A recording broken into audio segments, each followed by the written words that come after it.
everybody. How are you? How are you really doing? How are you doing with all these restrictions that the government has put on the community in which you live in? Here in Transcarpathia, the government has put some new restrictions on us as of last week. And some of those are just like you have in your areas. No indoor dining is available in the restaurants and the cafes. Masks are to be worn in public places, in the banks, in the stores, on the buses, etc. And buses run only on the weekdays, not on the weekends. But another thing that they did was they told us, and I'm sure that some of you have experienced this already, but for us, this is new. They said that we're no longer, during this restriction time, allowed to have worship service inside our buildings, only outside. Oh, so what are we going to do? But I really love it when God moves through what could seem like a difficult situation and he turns it into his glory. Okay, let me tell you what happened. Excuse me. So, like I said, last Sunday was our first service, outdoor service, okay? And I love it how Ukrainians, they just adapt really easily. They're resilient.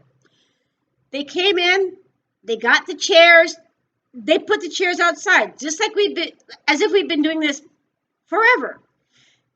And we don't have a big area outside. It's just a very small parking lot, and it's not paved, and there are some big, deep holes. And these holes have water because we've had some rainstorms in the previous week. And they're deep enough, I think, probably to baptize a small child in at least. But you know what? That didn't faze anybody at all.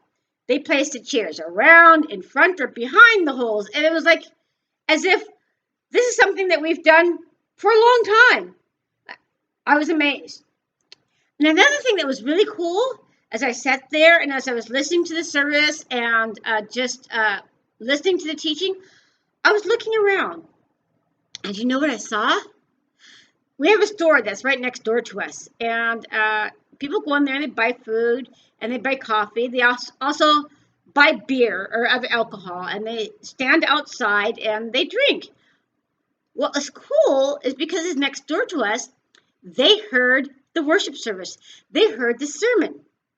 And what was even more cool is the apartments that are right above us, because it was such a hot day, their balconies were open, their windows were open, so they heard our worship service and they heard the sermon. So what God did was he turned what could have been a difficult situation into an evangelism outreach time. This was a God-ordained time.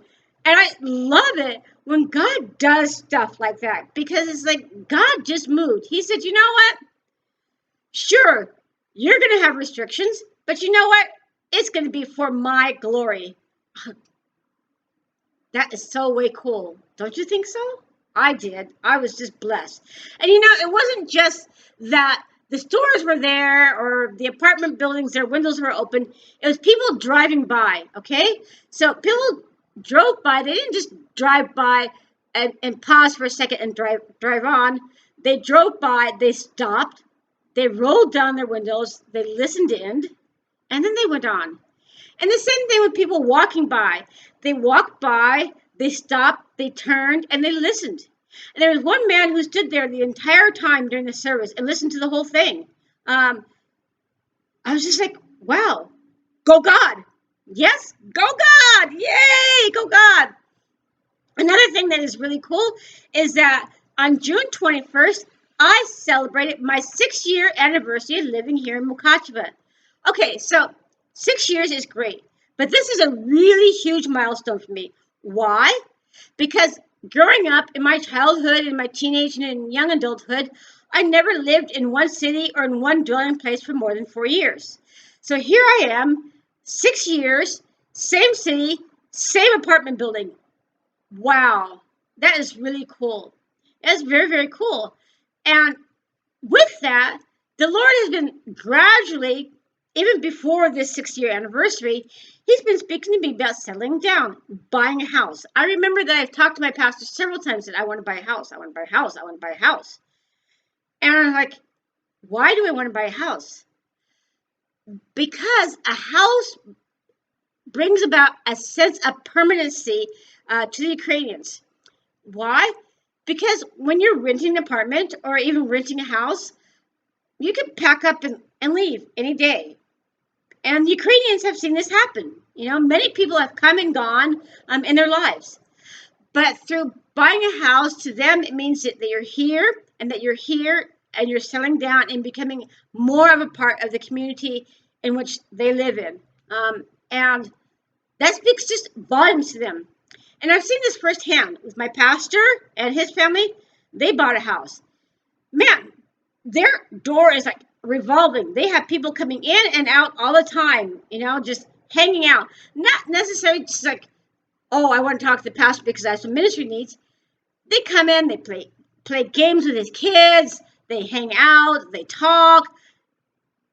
It's a great open house, you could say. And there's another family who's also bought a house, and the same thing is happening with them. And for me to buy a house, it would just open up more opportunities for ministry. Because I live in a very secure building, I have to go all the way downstairs, 3 flights of stairs, to open the door for people to come in. And when I've had Bible studies at my house before, my neighbors have complained. They complained of the noise. They've complained of so many people coming in and out of the doors. They've complained to my landlords. They've complained to me. So with buying a house, I could have a home group in my house, and we could make a joyful noise to the Lord, and I wouldn't have to worry about my downstairs or my upstairs neighbors. And I could have English tutoring for the kids in the neighborhood. They could come over, and I could teach the kids in the neighborhood English. It would be very easy for them just to come to the door instead of coming up 3 flights of stairs. And it's something where even their parents could drop them off. A house feels more secure to a parent to drop off than dropping somebody else in an apartment, going up 3 flights of stairs.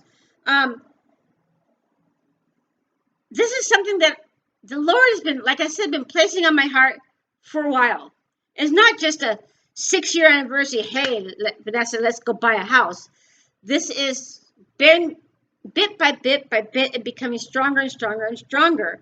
And we have a saying, your home is where your heart is. And my heart is here in Mukachva.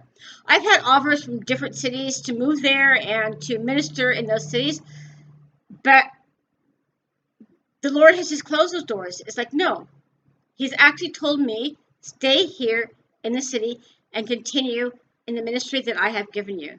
I'm like, okay, I'm here. All right. For me to buy a house would be about $23,000. That's a lot of money for a 1-bedroom house, okay? I could possibly take out a loan, but I really don't want to go in debt. And I don't have a job, nor do I have a co-signer. So the likelihood of being approved for such a loan is really small. And with a house, I would also no longer have to carry my bike up and down the stairs.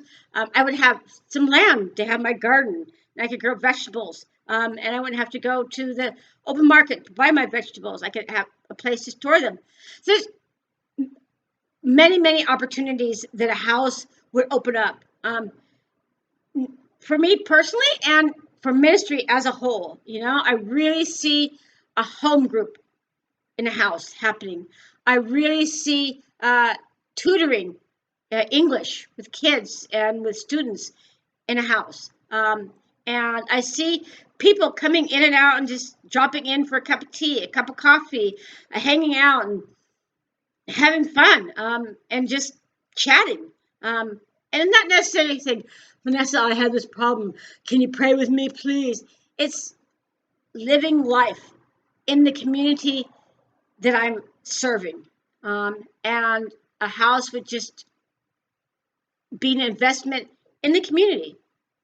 And if this is something that you feel that you would like to invest in, please let me know. Because this is not just an investment in Vanessa. This is an investment in the community in which I serve. This is an investment in the future lives of Ukrainians. In future lives of people like Sasha. Remember Sasha? I talked about Sasha. He was a barista He is a barista at church, and I was able to train him and raise him up. And him and another man are co-leading the coffee bar together. And Sasha just graduated from college with his bachelor's degree in engineering, and he is going into the master's program. But before he could enter in the master's program, he had to take a test in English, and he was very nervous about this. So he asked me to help him study. So for 4 days, we had intensive studying, and then he took his test, and he passed. He did a great job. Sasha is so intense in studying. I loved it. It was like I was sharing with him and teaching him about verbs and conjugations and he, she, it, we, you, they, and all these things. And I could see it just absorbing in his brain. And even now, he is correcting his speech. And last Thursday, he translated for the midweek Bible study for my pastor. I was just like, God is just moving here in Mukacheva in miraculous ways and moving within our church and growing this family of God closer and closer together. Another thing is that the village is going really well too. English in the village. In fact, I want to talk to you about Artom. Artom, he's going into the 7th grade this coming school year. I've known Artom for 5 years now. And when I first knew Artom, he was very quiet and very, very shy and very unsure of himself. And his English really wasn't that good at all. And just in the last year, he's really started to flourish. He started to open up. He's studying and he's really applying himself. And his English has improved so much that we moved him from the beginner class to the intermediate class. And that was quite a leap for him. And he's doing well. He's actually challenging some of the other students in the intermediate class because he's younger than them. And they're saying, wow, if he can do it, then I can do it too. So God is using me to invest in the lives of many people here in Mukacheva and in the village as well. And I'm just amazed at what he is doing and how he is using me. And, like I said, with the house, it just bring about more opportunities for me to become more part of the community, become a more solid part of the community. And God is so good. Even just today, I was out on a long bike ride around the city. And I love to ride my bike around the city. It's a really good, intense bike ride. And as I was riding my bike, I heard, Vanessa, hello! Vanessa, hello! Yo, Vanessa, how you doing? And there was even one point in time where I saw somebody else on their bike. And we kind of turned around and we stopped and we talked to each other. I got caught up on their life. They got caught up on my life. Prayer request. It was awesome.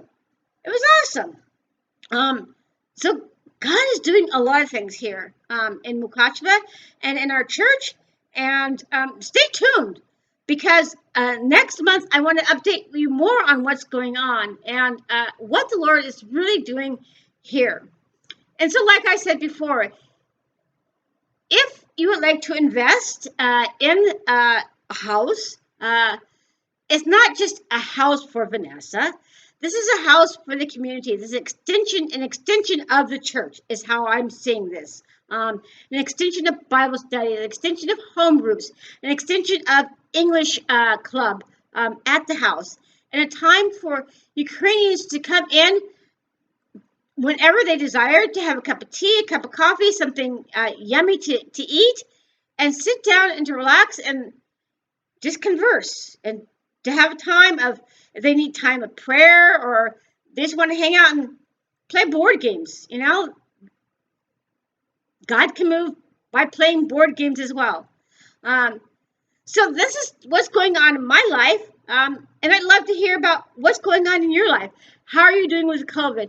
How are your jobs? How are your jobs going? Are you able to get back to work? How are things going? Are you healthy? I've been healthy. Praise the Lord. I have not been sick. and I'm very thankful for that. Please drop me a line and let me know how you're doing, and how I can pray for you. I have a list that I place by my computer, and I have a list on my phone of prayer requests, and I pray for those every day. So, yeah, that's about it for this update. So, down at the bottom of this newsletter, there'll be the prayer requests and the praises, and there'll also be instructions on how to invest in the things that in the ministries that God has given me to do to invest in the community around me. So with that, I bid you adieu until next time, until next month, and I will share more about what's going on in Vanessa's ministries. Love you all. Talk to you later. Bye. Mwah.